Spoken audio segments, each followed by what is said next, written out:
Assalamualaikum warahmatullahi wabarakatuh. Kali ini saya akan menjelaskan sedikit tentang peristiwa penting yang terjadi dalam perkembangan bahasa Indonesia. Yang pertama, pada tahun 1936, Sultan alias Cabana mempersiapkan Indonesia Grammar baru. Dan kemudian pada tanggal 18 Agustus 1945 ditandatanganinya Undang-Undang Dasar 1945 yang merupakan salah satu artikel pada pasal 36 yang menetapkan bahasa Indonesia sebagai bahasa negara. Tahun 19 Maret 1947 diresmikan penggunaan ejaan Republik, bukannya ejaan Van Opposition yang sebelumnya berlaku. Kemudian tanggal 28 Oktober sampai tanggal 2 November 1954 adalah Kongres 2 Indonesia. Kongres 2 Indonesia di Medan. Kongres ini merupakan perwujudan dari tekad Indonesia untuk terus meningkatkan Indonesia yang diangkat sebagai bahasa nasional dan ditetapkan sebagai bahasa negara. Kemudian tanggal 16 Agustus 1972, Soeharto selaku Presiden Republik Indonesia saat itu meresmikan Indonesia Peningkatan Ejaan atau EYD melalui pidato kenegaraan sebelum sesi parlemen didorong juga dengan keputusan Presiden nomor 57 tahun 1972. Kemudian tanggal 31 Agustus 1972, Menteri Pendidikan dan Kebudayaan pada saat itu menetapkan Pedoman Umum Ejaan Bahasa Indonesia yang disempurnakan Pedoman Umum Pembentukan dan Istilah Resmi berlaku di seluruh wilayah Nusantara. 28 Oktober sampai 2 November 1978, Indonesia Kongres 3 yang diselenggarakan di Jakarta.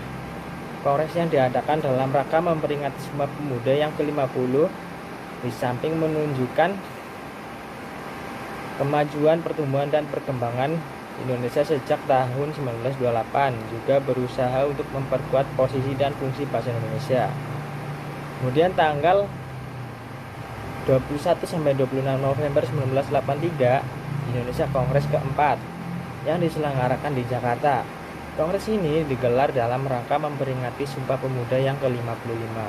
Dalam putusannya menyatakan bahwa pembinaan dan pengembangan bahasa Indonesia harus ditingkatkan sehingga amanat yang terkandung dalam garis-garis besar haluan negara yang mengharuskan semua warga Indonesia untuk menggunakan bahasa Indonesia dengan baik bisa mencapai sedekat mungkin.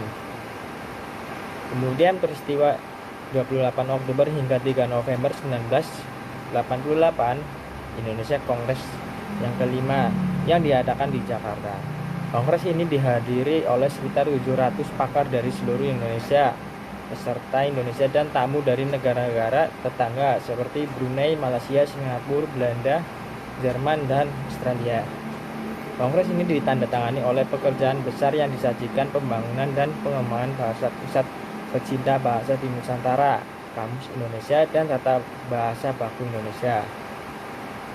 Pada tanggal 28 Oktober sampai 2 November 1993, Indonesia Kongres ke-6 yang diadakan di Jakarta.